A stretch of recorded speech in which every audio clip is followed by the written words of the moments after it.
V knjižnici Josipa Vošnjaka Slovenska Bistrica so minulo sredo gostili predavanje o plemiški rodbini Formacher-Lillenberg. Predaval je dr. Miha Freinfalk, višji znanstveni sodelavec in namestnik predstojnice Zgodovinskega inštituta Milka Kosa in odgovorni urednik revije Kronika. Predavanje je organiziralo Zgodovinsko društvo dr. Jožeta Koropca Slovenska Bistrica. Zbrane je nagovoril predsednik društva Primož Rajh.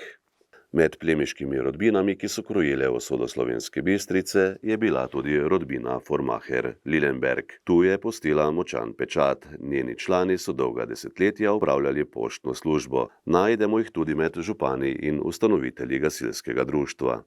Kljub temu je spomin na Formacherje v Slovenski Bistrici do danes skoraj popolnoma zbledel. Izginil je tudi njihov grob na mestnem pokopališču.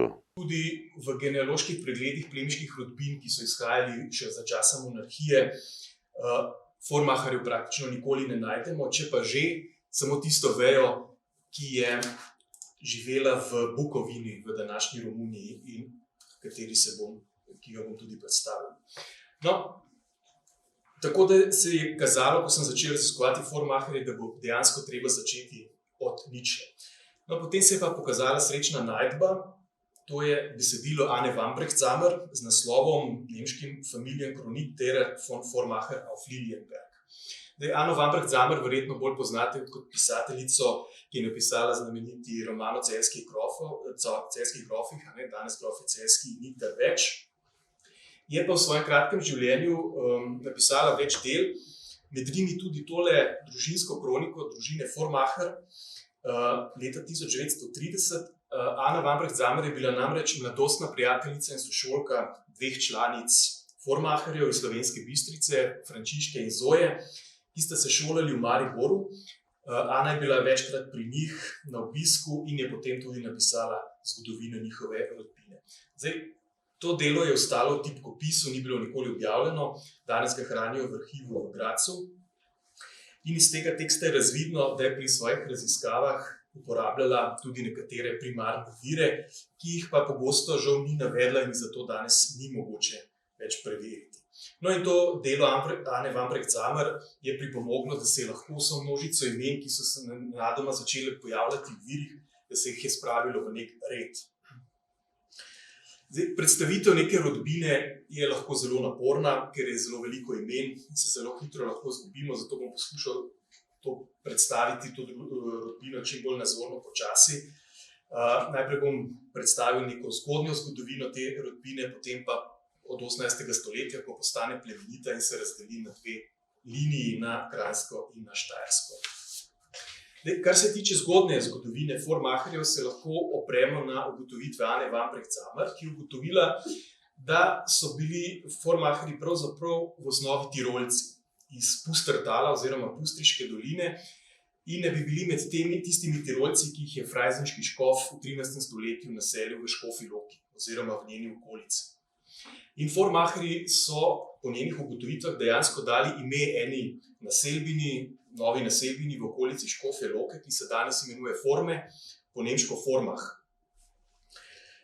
In potem dejansko Formacherje v Škofji Loki oziroma v Stari Loki začenjamo najdevati tudi v arhivskih virih. Tam so imeli namreč v lasti nek dvor, se pravi neko tako večjo stavbo, večjo kmetijo in to več stoletij.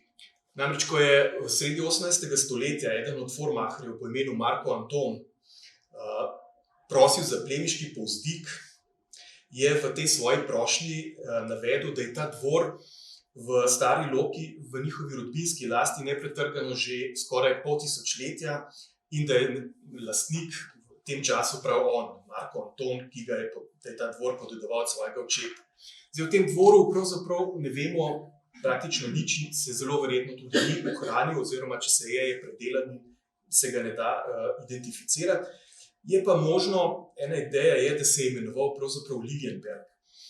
Zakaj to? Zato, ker ko je Marko Anton dobil plemiški naziv, je dobil tudi dodatno ime, kot se temu reče, predikat, in sicer po nemško Auf Lillenberg. In prav ta predlog Auf je običajno nakazoval, da gre za neko posest, na kateri družina dejansko sedi, ne, da v njej živi. Zdaj, Ana Vambrk-Zamer sicer pravi, da je bil Lilienberg nek grad v bližini Škofje Loke, vendar to ne drži, ker v okolici Škofje Loke ni bilo nobenega gradu s tem imenom. Nažalost pa tudi sam Marko Anton v svoji prošnji ničesar ne pove o tem Lilienbergu, on samo prosi, če se lahko imenuje s tem dodatnim imenom, nič pa ne omenja nekakšnega grajskega objekta.